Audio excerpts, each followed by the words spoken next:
ಮಹಾದೇವಿ ಅಮ್ಮ ಶ್ರೀ ಚಕ್ರವಾಸಿನಿ ಮಹಾದೇವಿ ಅಮ್ಮ ಶ್ರೀ ಸಿಂಹವಾಹಿನಿ. ಚಕ್ರಾಪುರಿಯ ಶ್ರೀ ತ್ರಿಪುರ ಸುಂದರಿ ಅಮ್ಮನವರ ದೇವಸ್ಥಾನದ ಉತ್ಸವದಲ್ಲಿ ಶ್ರೀಚಕ್ರ ಉದ್ಭವ ಕಾಲಕ್ಕೆ ಚೋರ ಕಂಟಕವಿದೆ. ಅದನ್ನ ತಪ್ಪಿಸಿ ಜಗತ್ತಿಗೆ ಒಳ್ಳೇದಾಗ್ಲಿ ಅಂತ ನನಗೊಂದು ಕಂಕಣ ಕಟ್ತೀರಾ ವಿರೂಪಾಕ್ಷ ಶಾಸ್ತ್ರಿಗಳೇ?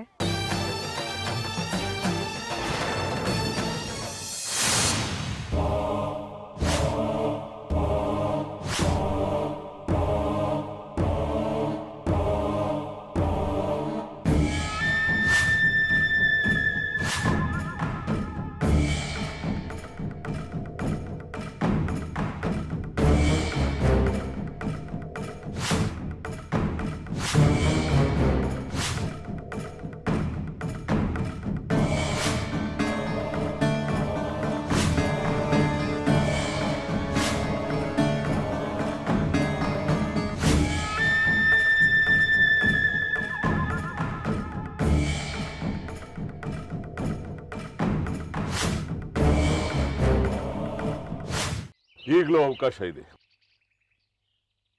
ಚೆನ್ನಾಗಿ ಯೋಚನೆ ಮಾಡಿ ನೋಡಿ. ಶ್ರೀಚಕ್ರ ಮೊದಲು ನನಗೆ, 1 ತಿಂಗಳ ನಂತರ ನಿಮಗೆ ಕೊಡ್ತೀನಿ.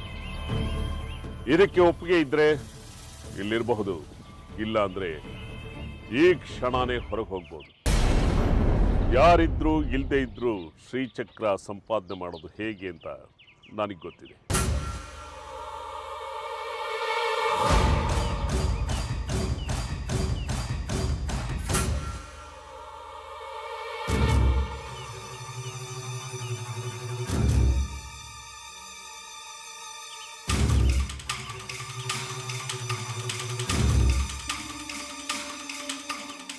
ಸರಿಯಾಗಿ ಗಮನ ಇಟ್ಟು ಕೇಳಿಸ್ಕೊಳ್ಳಿ. ಇವತ್ತಿಗೆ ಉತ್ಸವಕ್ಕೆ 4 ದಿನ ಉಳಿದಿರೋದು. ಉತ್ಸವ ಮುಗಿದು ಪಲ್ಲಕ್ಕಿ ಎತ್ಕೊಳ್ಳೋ ವೇಳೆಗೆ ಸರಿಯಾಗಿ 12 ಗಂಟೆಯಾಗಿರುತ್ತೆ. ಉತ್ಸವ ಸಾಗೋದಕ್ಕೆ ಈ ಪ್ರಾಂಗಣ ಜನರಿಂದ ತೆರವುಗೊಂಡಿರುತ್ತೆ. ಉತ್ಸವ ಈ ದ್ವಾರದ ಮೂಲಕ ಹೊರಗೆ ಬರುತ್ತೆ. ಅದು ಬರ್ತಿದ್ದ ಹಾಗೆ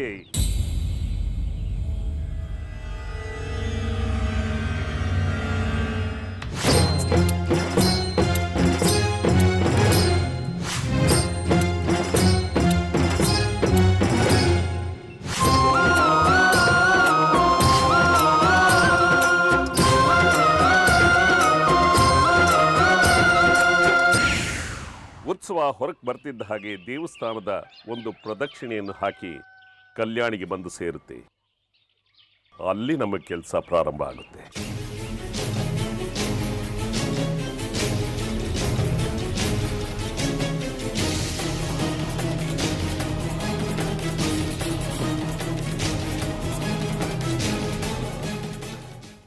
ಅಮ್ಮ, ನೀನಿನ್ನೂ ಇಲ್ಲೇ ಇದೆಯಾ? ಹೊರಟಿರ್ತೀಯ ಅನ್ಕೊಂಡೆ. ತುಂಬ ಬಿಸಿಲಾಗಿದೆ, ತಂಪೊತ್ತಾಗ್ಲಿ ಊಟ ಮಾಡ್ಕೊಂಡು ಹೋಗು ಅಂತ ನಾನೇ ಹೇಳಿದ್ದು. ಹೋಗೋ ಮನಸ್ಸಿಲ್ಲ ಅನ್ಸುತ್ತೆ. ಯಾರಾದರೂ ಬಲವಂತ ಮಾಡಲಿ ಅಂತ ಕಾದಿದ್ರೆ. ನೀನು ಸರಿಯಾಗಿದೆಯಮ್ಮ. ಕತ್ಲಾಗತ್ತೆ. ಬಸ್ರಿ ಹೆಂಗಸರು ಹೋಗೋಕೆ ತೊಂದರೆ ಆಗಲ್ವಾ? ನೀನೇ ಹೇಳ್ತಿರ್ತೀಯ ಸಂಜೆ ಮುಂದೆ ಓಡಾಡಬಾರ್ದು ಬಸ್ರಿ ಹೆಂಗಸರು ಬೀದಿಲ್ಲಿ ಅಂತ. ಯಾಕೆ ಇರಿಸ್ಕೊಳಕ್ ಹೋದೆ? ವಿದ್ಯಾಶಂಕರ ಕಾರ್ ತರ್ತಾನೆ, ಒಬ್ಬಳನ್ನ ಹೇಗೆ ಕಳ್ಸೋದು? ಎಂತ ಹೊತ್ನಲ್ಲಿ ಏನ್ ಮಾಡ್ಬೇಕು ಅಂತ ನನಗೂ ಗೊತ್ತು. ಅಯ್ಯ, ವಿದ್ಯಾಶಂಕರನ್ ನಂಬ್ಕೊಂಡ್ರೆ ಅಷ್ಟೇ. ಉತ್ಸವದ ಕಾಲ, ಹಗಲು ಅಂತಿಲ್ಲ ರಾತ್ರಿ ಅಂತಿಲ್ಲ, ಅಷ್ಟು ಕೆಲಸ ಅವನಿಗೆ. ನಾನು ಜಗ್ಗಿಗೆ ಹೇಳ್ತೀನಿ, ಅವನ ಹೆಂಡ್ತೀನಿ ಅವ್ನು ಕರ್ಕೊಂಡು ಹೋಗ್ಲಿ.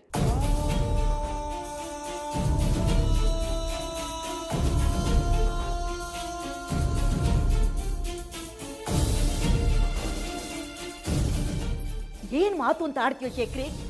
ಹಾವು ತಗೊಂಡೋಗಿ ಹದ್ದಿನ ಕೈ ಕೊಡ್ತಾರೇನೋ? ಸರಿ ಹೋಯ್ತು. ನಿಮ್ಗೆಲ್ಲ ಸುನೀತನ್ ಕಂಡ್ರೆ ಏನೋ ಮಮತೆ, ನನಗೆ ಧರ್ಮ ಸಂಕಟ. ಕೆಲಸ ಮಾಡ್ತೀನಿ, ನಾನೇ ಆಟೋ ತಂದ್ಬಿಡ್ತೀನಿ. ಯಾರು ಯಾಕೆ ಕಾಯ್ಬೇಕು? ಅವ್ರ ಪಾಡಿಗೆ ಅವ್ರು ಹೋಗಿ. ಸುನೀತಾ, ತಯಾರಾಗು. ಯಾಕೆ ಹೀಗೆ ಚುಚ್ಚು ಮಾತಾಡ್ತೀರಾ ಭಾವ? ನನ್ನನ್ನೇನು ತಿರುಪೆ ಎತ್ತೋಳು ಅಂತ ಅನ್ಕೊಂಡಿದ್ದೀರಾ? ಇಷ್ಟು ದಿನ ಇಲ್ಲದೆ ಇರೋ ನಿಮ್ಮ ಮಾತಿನ ಧಾಟಿ ಈಗ ಯಾಕೆ ಇದ್ದಕ್ಕಿದ್ದ ಹಾಗೆ ಬದಲಾಗಿದೆ? ಅಕ್ಕ ಒಂಥರ, ನೀವೊಂಥರ.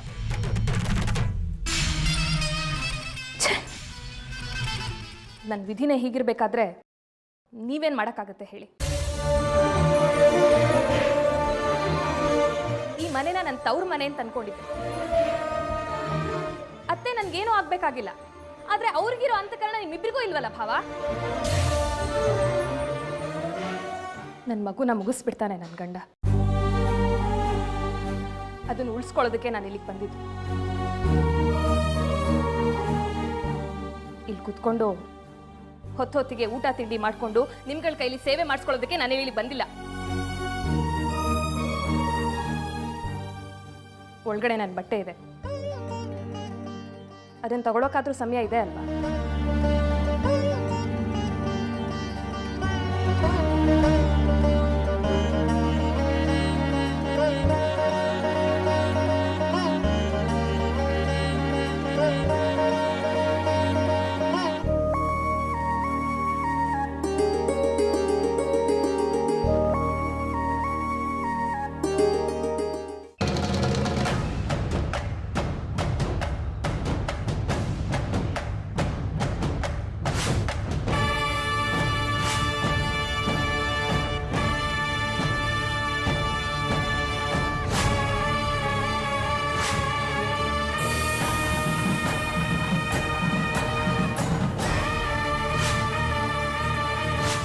ಮಧ್ಯಾಹ್ನ 3 ಗಂಟೆಗೆ ಸರಿಯಾಗಿ ಪಲ್ಲಕ್ಕಿ ಕಲ್ಯಾಣಿಯ ಕೊನೆ ಮೆಟ್ಟಲನ್ನು ತಲುಪುತ್ತೆ.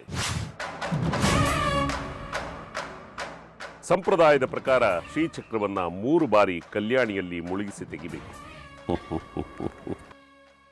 ಇಲ್ಲಿ ಒಂದು ನಾಟಕ ನಡೆಯುತ್ತೆ. ಪಲ್ಲಕ್ಕಿ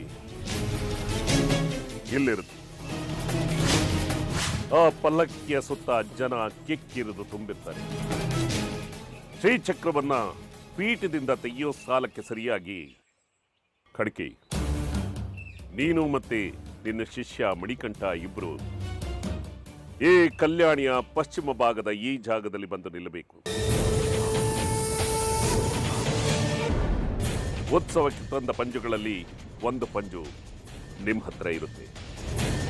ನೀವು ನಿಂತ ಜಾಗದಲ್ಲಿ ಒಂದು ಸಿಡಿಮದ್ದನ್ನ ಮೊದಲೇ ನಿರ್ಧರಿಸಿದ ಹಾಗೆ ಹೂತಿಟ್ಟಿರ್ತಾರೆ. ಆ ಸಿಡಿಮದ್ದು ಸಿಡಿಯೋದಕ್ಕೆ 15 ಕ್ಷಣಗಳಾದರೂ ಬೇಕು. ಮೊದಲನೆಯ ಬಾರಿ ಶ್ರೀಚಕ್ರವನ್ನ ಕಲ್ಯಾಣಿಯಲ್ಲಿ ಅದ್ದಿ ತೆಗೆಯೋ ಸಮಯಕ್ಕೆ ಸರಿಯಾಗಿ ಖಡ್ಕಿ, ನೀನು ಆ ಸಿಡಿಮದ್ದಿಗೆ ಬೆಂಕಿ ಇಡಬೇಕು. 15 ಕ್ಷಣಗಳಲ್ಲಿ ಸ್ಫೋಟಕ ಸಿಡಿಯುತ್ತೆ. ಆದರೆ ಯಾರಿಗೂ ಸಾವು ನೋವು ಸಂಭವಿಸುತ್ತೆ. ಶಬ್ದ ಮಾಡುತ್ತೆ, ಹೊಗೆ ಆಡುತ್ತೆ.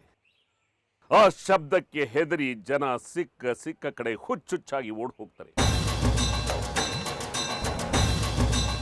ಆ ಸಮಯದಲ್ಲಿ ಜನರಿಗೆ ಶ್ರೀಚಕ್ರದ ಬಗ್ಗೆ ಆಗಲಿ ಅಥವಾ ದೇವರ ಬಗ್ಗೆ ಆಗಲಿ ಗಮನ ಹರಿಸುವಷ್ಟು ತಾಳ್ಮೆ ಇರೋದಿಲ್ಲ. ಆ ಸಮಯವನ್ನು ನೋಡಿ ಶ್ರೀಚಕ್ರವನ್ನ ಮಣಿಕಂಠ ತಂದ ಆ ಗಟ್ಟಿಯಾದ ಚಿಲದಲ್ಲಿ ಹಾಕೊಂಡು ಮಾರಿಗುಡಿ ವಾಹನವನ್ನು ನಿಲ್ಲಿಸ್ಕೊಂಡು ಕಾಯ್ತಾ ಇರೋ ಜಾಗಕ್ಕೆ ನಾನು ಹೋಗ್ತೀನಿ, ಗಾಡಿಯಲ್ಲಿ ಹತ್ತಿ ಕೂರ್ತೀನಿ.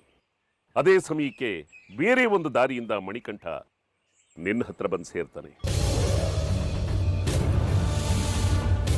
ನಾನು ಮತ್ತೆ ಮಾರಿಗುಡಿ ನಿನ್ನ ವಾಹನದಲ್ಲಿ ಶ್ರೀಚಕ್ರವನ್ನು ತಗೊಂಡು ತೋಟದ ಮನೆಗೆ ಬರ್ತೀನಿ. ಅಲ್ಲಿ ಶ್ರೀಚಕ್ರವನ್ನ ಬಂದೋಬಸ್ತು ಮಾಡ್ತೀನಿ. ಹುಚ್ಚುಚ್ಚಾಗಿ ಓಡ್ ಹೋದ ಜನ ಶ್ರೀಚಕ್ರ ಎಲ್ಲಿ ಹೋಯಿತು ಅನ್ನೋ ಪ್ರಶ್ನೆ ಎತ್ತೋದಕ್ಕೆ ಕನಿಷ್ಠ ಅರ್ಧ ಗಂಟೆಗಳ ಕಾಲ ಬೇಕು. ಅಷ್ಟರಲ್ಲಿ ನಾನು ಶ್ರೀಚಕ್ರವನ್ನು ಭದ್ರಪಡಿಸಿ ಮತ್ತೆ ಕಲ್ಯಾಣಿ ಹತ್ರ ಬರ್ತೀನಿ. ಅಲ್ಲಿ ಶ್ರೀಚಕ್ರ ಎಲ್ಲಿ ಹೋಯ್ತು ಅನ್ನೋ ಪ್ರಶ್ನೆನ ನಾನೇ ಎತ್ತೀನಿ. ಗಲಾಟೆ ಶುರುವಾಗುತ್ತೆ, ಹುಡುಕಾಟ ಶುರುವಾಗುತ್ತೆ, ದೊಂಬಿ ಆಗುತ್ತೆ.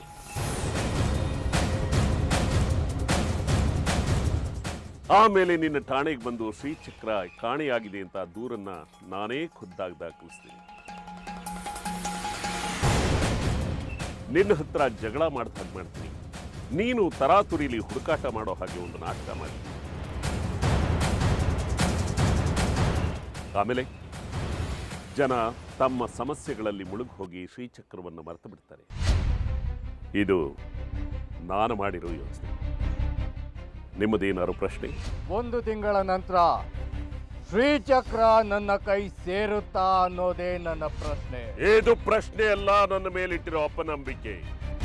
ಶ್ರೀಚಕ್ರದ ಮೇಲೆ ಪ್ರಮಾಣ ಮಾಡಿ ಹೇಳ್ತೀನಿ, 1 ತಿಂಗಳ ನಂತರ ಶ್ರೀಚಕ್ರ ನಿಮಗೆ ಸಿಗುತ್ತೆ. ಅದನ್ನ ಬೇಕಾದ ರೀತಿ ಉಪಯೋಗಿಸ್ಕೋಬಹುದು. ಸರಿ, ಒಪ್ಪಿಗೆ ಇದೆ. ನಂದೇನೋ ಪ್ರಶ್ನೆ ಇಲ್ಲ, ನಂಗೆ ಸಂಪೂರ್ಣ ಒಪ್ಪಿಗೆ ಇದೆ. ಸಾರಿ, ಹಾಗಾದ್ರೆ ಎಲ್ಲ ವಿಷಯನೂ ನಾನು ಹೇಳ್ದಾಗೆ ಚಾಚು ತಪ್ಪದೆ ಮಾಡಬೇಕು. ಸರಿನಾ?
ನಾನು ಹೋಗಿ ಬರ್ತೀನಿ ಅತ್ತೆ.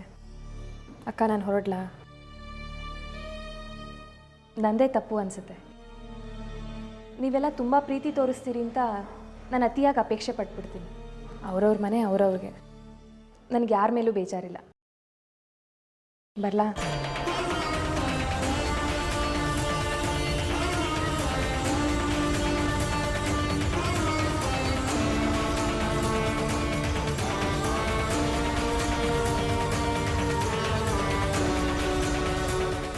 ಹೋಗಿ ಬರಲಾ ಭಾವ? ಲೋ ಶೇಖರಿ, ನೀನು ಹುಟ್ಟಿದಾಗ್ಲಿಂದ ನಾನು ನೋಡಿದ್ದೀನಿ. ಯಾವತ್ತೂ ನೀನು ಇಷ್ಟು ಕಟುವಾಗಿ ನಿಷ್ಠುರವಾಗಿ ನಡೆದವಳಲ್ಲ. ಹೆಂಗರಳು ನಿನಗೆ ಇವತ್ತು ಯಾಕೋ ಸುನೀತಿನ ವಿಷಯದಲ್ಲಿ ಹೀಗೆ ಯಾಕೆ ನಡೀತಿದ್ಯಾ? ನಾನೇನು ಮಾಡ್ಲಮ್ಮ?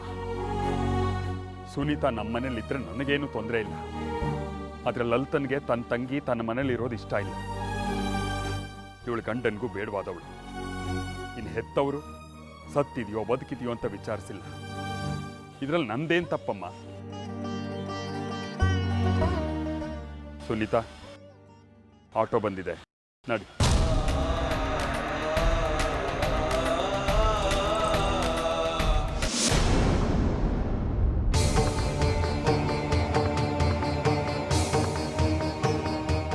ನಾನು ಕೋಪ ಮಾಡ್ಕೋತೀನಿ, ನಿಮ್ಗಳ ಮೇಲೆ ಏನೇನೋ ಅಂತೀನಿ.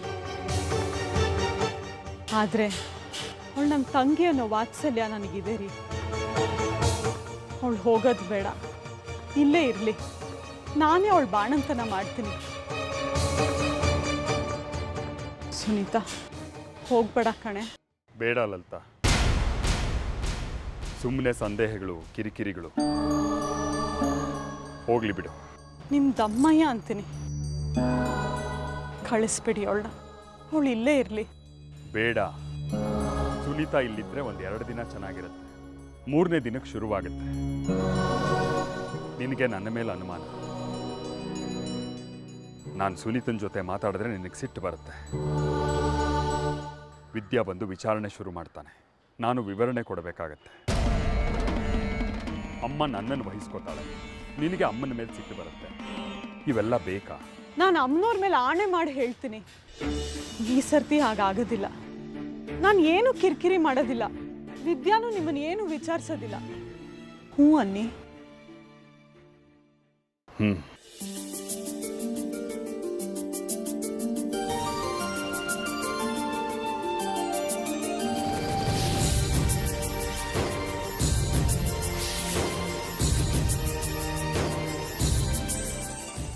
ಆದರೆ ನೀನು ಹೇಳಿದ್ದಕ್ಕೆ ಬದ್ಧಳಾಗಿರಬೇಕು.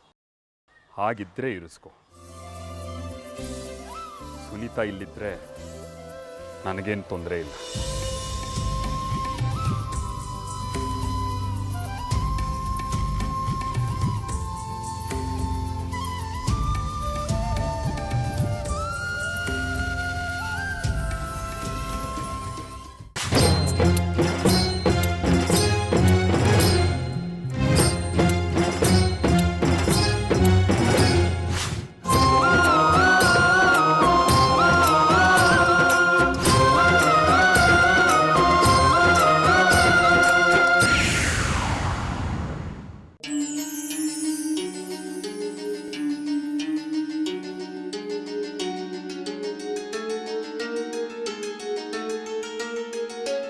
ಶ್ರೀಮತಿ ಸೂಚನೆ ಕೊಟ್ಟು ಕೆಲಸ ಮಾಡೋಕ್ಕೆ ಹೊರಟಿದ್ದೀನಿ ತಾಯಿ. ಶ್ರೀಮತಿ ಆಡಿದ ಮಾತು ನೀನೇ ಕೊಟ್ಟು ಸೂಚನೆ ಆಗಿತ್ತು ತಾಯಿ.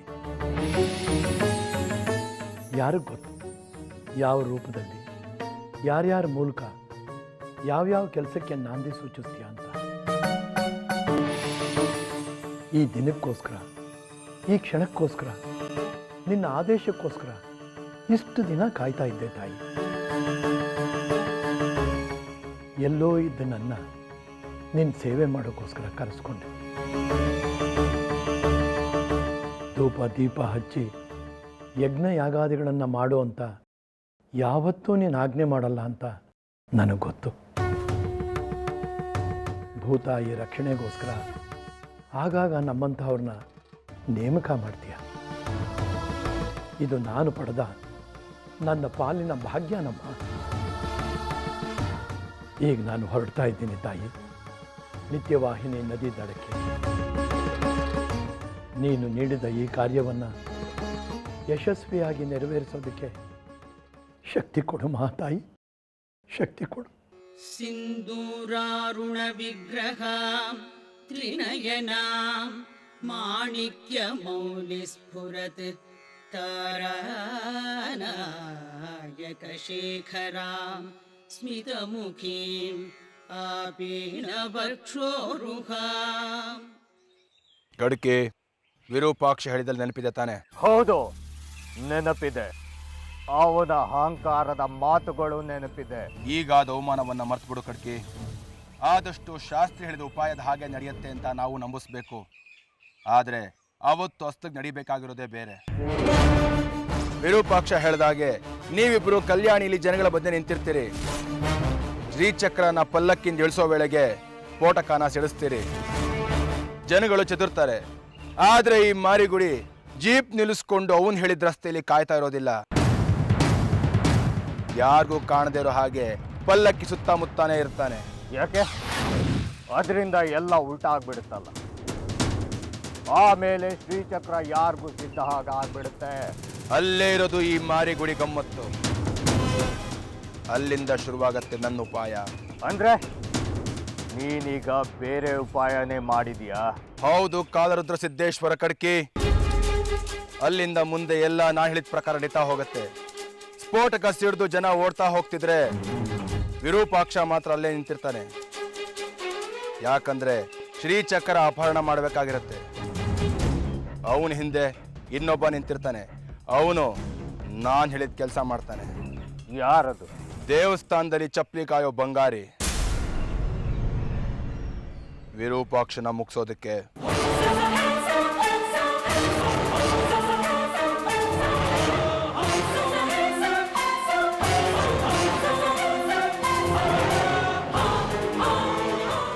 ಏನು ಹೇಳ್ತಿದ್ಯಾ ಮಾರಿಗುಡಿ? ಅವನನ್ನ ಕೊಂದ್ಬಿಡ್ತೀಯ? ಅವನನ್ನ ಕೊಲ್ಲೋದು ಅಷ್ಟು ಸುಲಭದ ಕೆಲಸ ಅನ್ಕೊಂಡಿದ್ಯಾ? ಸಿಕ್ಕಾಕೊಂಡ್ರೆ ಏನ್ ಮಾಡ್ತೀಯಾ? ನಾನು ಹೇಗೆ ಸಿಕ್ಕಾಕೊಳ್ತೀನಿ? ಬಂಗಾರಿ ವಿರೂಪಾಕ್ಷನ್ ಸಾಯಿಸ್ತಾ ಇದ್ದ ಹಾಗೆ